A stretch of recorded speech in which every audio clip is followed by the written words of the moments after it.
সন্মানীয় শিক্ষাগুৰুসকল, আপোনালোকলৈ হয়তো CRCC মহোদয়ৰ পৰা এটা মেছেজ আহে যে শিক্ষা সেতুত আপোনালোকে এটা বিশেষ কাম কৰিব লাগে।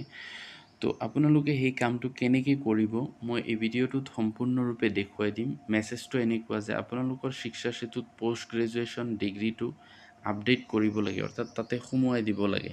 তো আপোনালোকে কেনেকৈ সোমাব মই এই ভিডিঅ'টোত সম্পূৰ্ণৰূপে দেখাই দিছোঁ। শেষলৈকে আপোনালোকে ভিডিঅ'টো চাব, তেতিয়া গম পাব। তো বলক ভিডিঅ'টো আৰম্ভ কৰোঁ।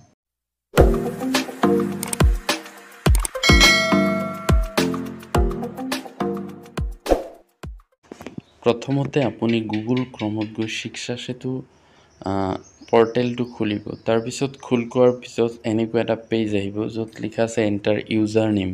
তাতে আপোনাৰ স্কুলৰ ইউডাইচটো ফিল আপ কৰিব, তাৰপিছত পাছৱৰ্ড দিব, আপোনাৰ নিজৰ ডিষ্ট্ৰিক্টটো চিলেক্ট কৰিব, তাৰপিছত এই কেপচা যে আছে এইটো ফিল আপ কৰিব। কৰাৰ পিছত এই লগ ইন বটনটো যে আছে তাতে ক্লিক কৰি দিব। কৰাৰ পিছত এটা পেজ খোল খাব য'ত এই তিনিটা ডেশ আছে, তাতে ক্লিক কৰাৰ পিছত এনেকুৱা পেজ আহিব। তাতে আপুনি টিচাৰ এণ্ড ষ্টাফত ক্লিক কৰিব। কৰাৰ পিছত টিচাৰ এণ্ড ষ্টাফ লিষ্টিঙত ক্লিক কৰিব। কৰাৰ পিছত আপুনি যিজন টিচাৰৰ এগেইনষ্টত পোষ্ট গ্ৰেজুৱেশ্যন ডিগ্ৰীটো ফিল আপ কৰিব খোজে তেওঁৰ ছাইডত এনেকৈ টানি পেলাই যাব, স্ক্ৰল ডাউন ছাইডটো টানি পেলাই গ'লে লাষ্টত চাব চিলেক্ট একশ্যন বুলি আছে, তাতে ইডিট অপশ্যনটোত ক্লিক কৰিব। কৰাৰ পিছত এনেকুৱা এটা পেজ খোল খাব। তো প্ৰথম যিটো অপশ্যন আছে পোষ্ট ডিটেইলছ, তাতে ক্লিক কৰিব নালাগে, আপুনি কোৱালিফিকেশ্যনছত এটা ক্লিক কৰি দিব। কৰাৰ পিছত এনেকুৱা এটা পেজ খোল খাব য'ত আপোনাৰ একাডেমিক কোৱালিফিকেশ্যন আছে।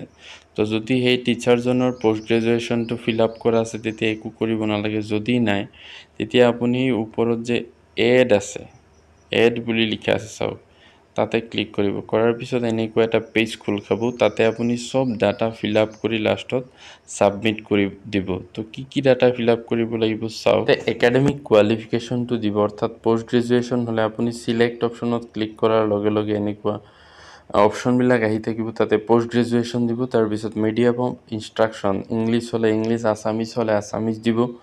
তাৰপিছত মোড অফ এডুকেশ্যন, মানে ৰেগুলাৰত কৰিছে নে ডিষ্টেঞ্চত কৰিছে, তো যিটো হয় সেইটো দিব। তাৰপিছত বৰ্ড বা ইউনিভাৰ্চিটি মানে নাম লিখিব, বৰ্ড বা ইউনিভাৰ্চিটিৰ। তাৰপিছত কলেজৰ নাম লিখিব, ইয়াৰ অফ পাছিং বহাব। তাৰপিছত টোটেল মাৰ্কছ কিমান আছিলে তো সেইখিনি বহাব, মাৰ্কছ অবটেইন কিমান মাৰ্ক পাইছিলে তাতে বহাব, পাৰ্চেণ্টেজ কিমান হয় এইটো অট'মেটিক ওলাই আহিব। তাৰপিছত ছেভ বটনত ক্লিক কৰি দিব।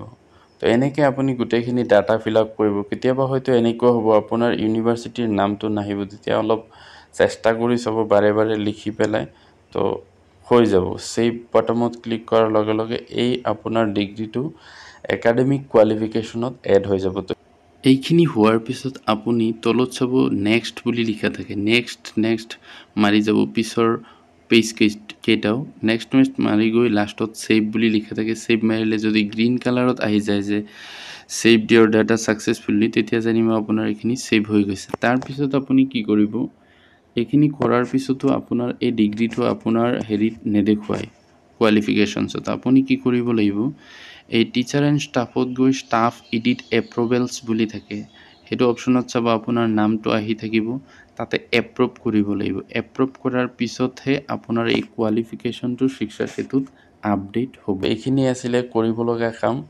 তো এইখিনিৰ কাৰণে হয়তো আপোনালোকক মেছেজ দি আছে, যিসকলে পোষ্ট গ্ৰেজুৱেশ্যন ডিগ্ৰী আছে তেওঁলোকে অনতিপলমে এই কামটো কৰি ল'ব।